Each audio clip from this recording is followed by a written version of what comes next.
Et bonjour à tous, bienvenue sur ma chaîne YouTube. Je m'appelle Sébastien, je suis plombier dans le sud de la France et aujourd'hui on se retrouve pour une nouvelle vidéo consacrée au remplacement d'un robinet de baignoire plus fixation de support de douchette et remplacement d'un robinet de lavabo. Alors si tu ne me connais pas, je t'invite du coup à t'abonner à ma chaîne, liker et commenter mes vidéos et puis si tu veux, active la cloche de notification pour toutes mes prochaines vidéos. C'est parti! Et bonjour à tous, j'espère que vous allez bien. On se retrouve aujourd'hui pour une nouvelle vidéo consacrée au remplacement du robinet de baignoire. Donc il est défectueux, il goutte en continu, il est assez vieux, la douchette et le flexible sont de même. Du coup, avant d'intervenir sur mes robinets, je m'assure que mon général d'eau froide soit bien fermé et je vais pouvoir purger l'eau qui est à l'intérieur de mon robinet. Pour le démontage, moi j'utilise ce genre de pince qui va très bien. On va déjà défaire l'eau froide, donc on desserre dans le sens contraire des aiguilles d'une montre. Hop. Et là, je vais commencer à desserrer l'eau chaude. Hop. Et tu peux finir à la main. Donc tu tiens bien ton robinet pour pas qu'il tombe dans ta baignoire.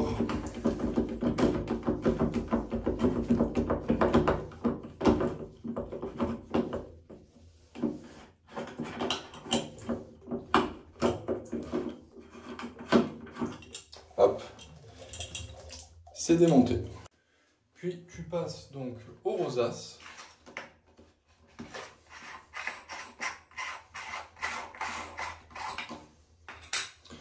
Donc là on peut voir que ça a été bourré de colle à carrelage.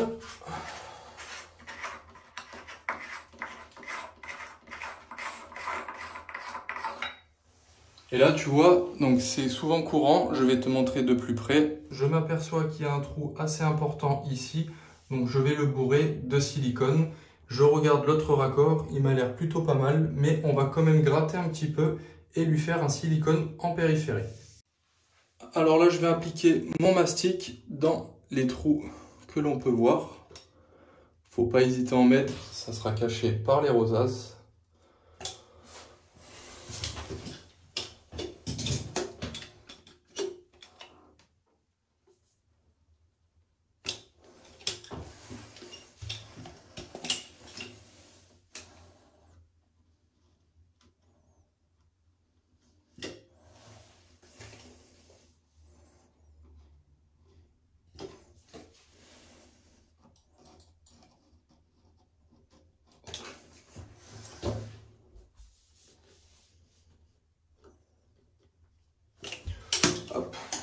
Le but étant de bien reboucher les trous avec le silicone.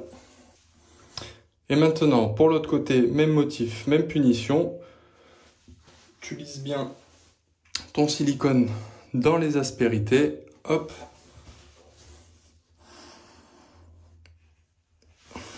Là, je vais mettre mes nouvelles rosaces de finition.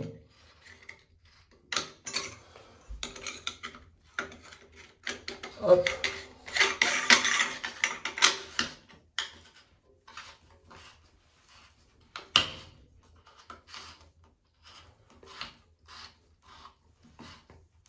Voilà. Le deuxième côté.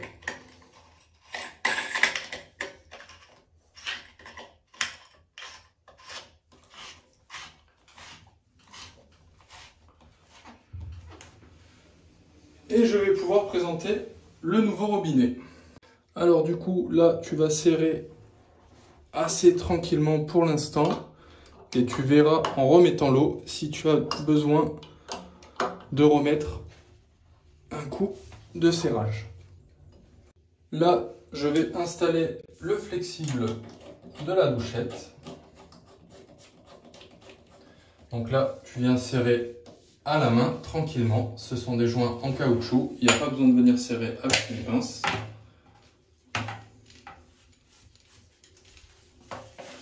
Hop, je prends ma douchette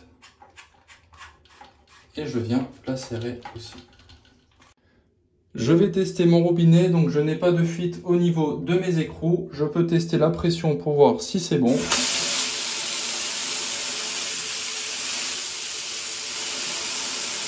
Donc là, comme tu peux voir, j'ai une sacrée pression d'ailleurs.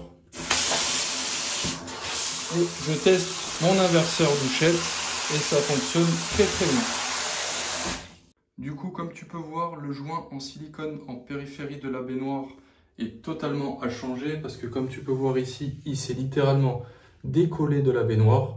Donc ça sera l'objet d'une autre vidéo YouTube où je te montrerai comment l'enlever et le reprendre correctement. On va s'installer le support douchette. Donc le client le veut, il m'a dit au milieu du dernier carreau. Donc c'est ce que je vais faire, je vais lui mettre ici. De toute façon, il est prévu d'installer un pare-bain. Je crois qu'il sera pivotable celui-là. Donc là, je vais lui mettre comme ça. On va le fixer. Je vais te montrer ce que j'utilise pour percer. Le système de chez Ruby, la petite ventouse pour percer droit. Alors du coup, pour percer, moi je vais utiliser ma disqueuse avec mon embout diamant, diamètre 6. La petite ventouse, le support qui est super pratique. Donc là, tu vois, je viens me caler mon support. Je présente ma disqueuse dans le V. Hop. Donc là, je crois que je dois remonter un petit peu. Voilà, là, je serai bien droit. Hop, je viens la bloquer. Et je vais pouvoir attaquer mon trou, tu vois. C'est parfait, c'est parti.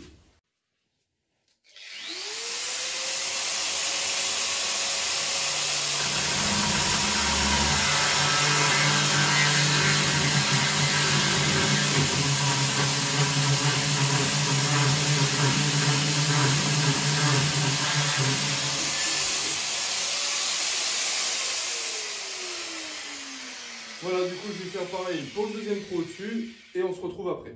Alors, du coup, ça te fait vraiment des trous nickel. Ça éclate pas le carreau, il n'y a pas de percussion et tu risques pas de le péter. Donc, il faut bien penser à bourrer, tu vois, tes trous de silicone. Comme ça, au moins, il n'y a pas de risque de passage d'eau.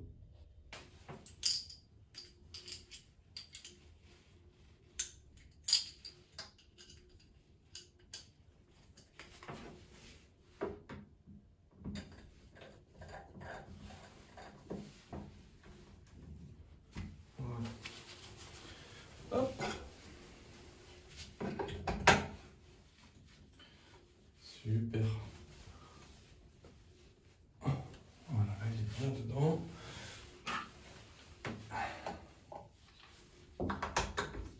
Pour la suite de la vidéo, nous allons passer au remplacement du robinet de lavabo. Comme tu peux voir, j'avais déjà remplacé une partie du vidage et le siphon.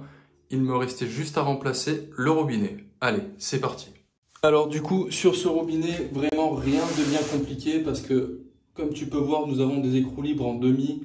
Ça va être super pratique. Des fois, à l'ancienne, tu as les cuivres soudés directement sur les cuivres du robinet. Là, c'est pas le cas. C'est du pain béni. Ça va aller vite. Là, je vais pas m'embêter. Je vais utiliser ce type de pince. Hop, là, il n'y a même pas besoin de tenir. Le flexible se défait tout seul. Ça, c'est plutôt bien. Le petit bac d'airflow, c'est vraiment un truc à avoir, c'est plutôt bien. Même si tu démontes des radiateurs, tu interviens sur des chauffe-eau, quoi que ce soit, c'est vraiment pratique pour faire couler dedans. Je vais m'attaquer au démontage du deuxième flexible. Bon là, pareil, ça force pas obligé de tenir la réduction de mi 3/8. Hop.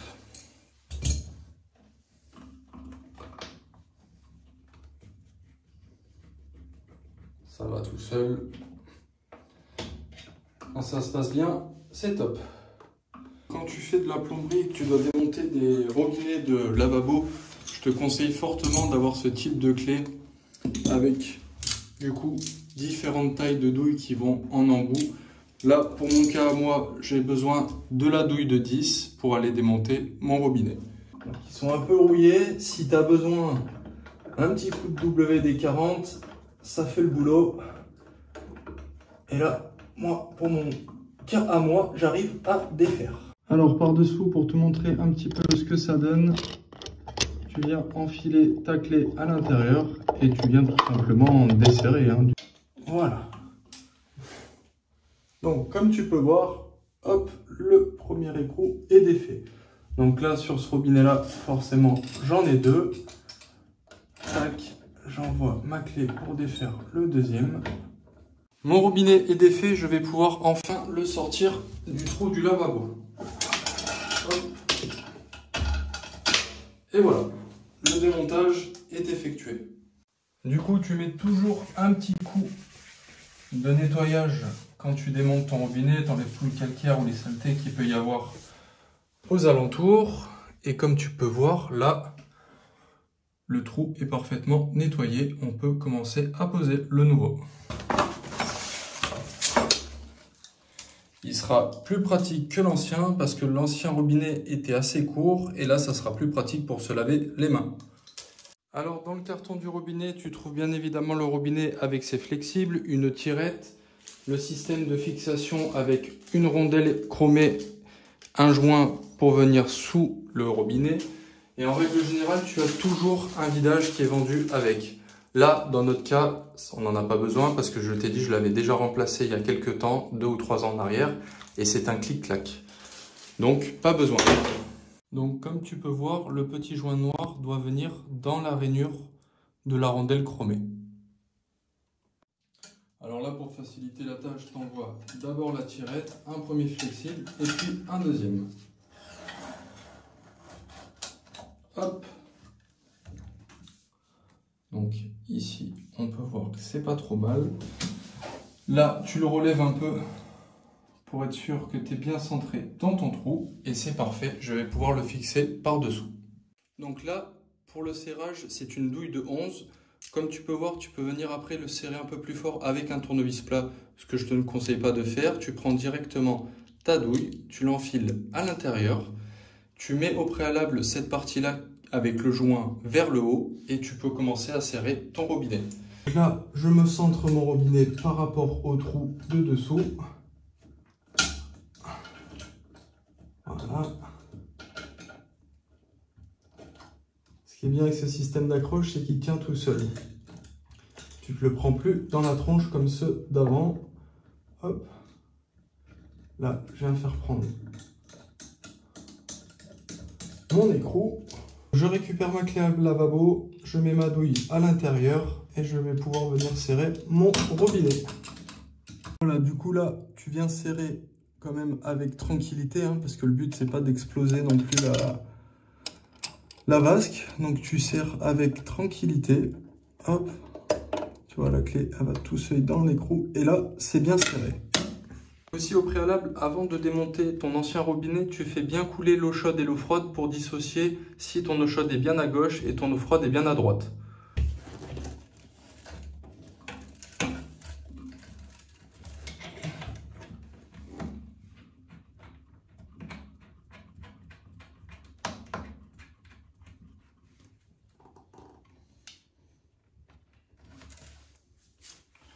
Donc quand tu montes tes flexibles, tu t'assures bien que tu aies le joint à l'intérieur. Il se peut que sur certains modèles, tu dois rajouter le joint.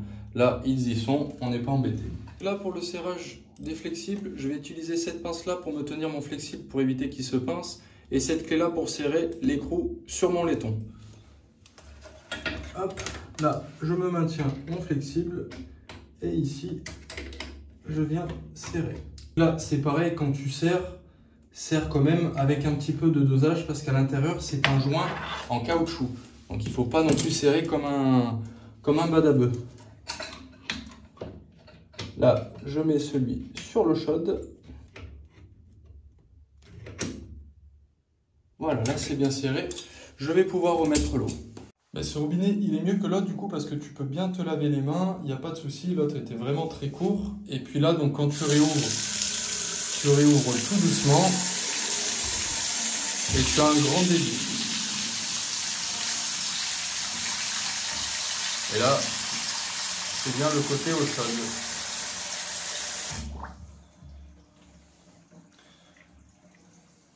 Le robinet de baignoire est remplacé, fonctionnel. Le robinet de lavabo aussi. Tout est OK. La vidéo touche à sa fin, j'espère qu'elle t'aura plu. Si c'est le cas, du coup, n'hésite pas à t'abonner, liker et commenter les vidéos. Tu peux aussi activer la cloche de notification pour toutes mes prochaines vidéos. Et puis, on se retrouve bientôt. Allez, ciao!